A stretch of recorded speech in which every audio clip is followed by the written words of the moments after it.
করিলাম না, পিকনিক করিলাম আমরা, বড় পিকনিক করলাম মানে,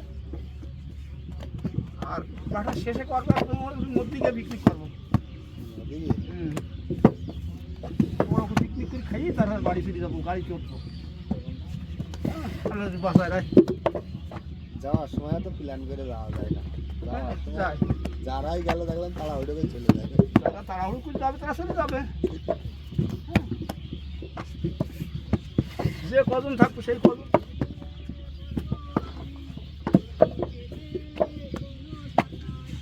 আমার তো কোনো এমনি কোনো খরচ নেই এর মধ্যে, হ্যাঁ কোনো টিকিট কাটা লাগবে না, কিছু না, একটা আনন্দ করে আমরা চলে যাবো।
এইখানে বাজাচ্ছে না, এইখানে বাজাচ্ছে মনে হয় দোকানে বাজছে।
এখন আমার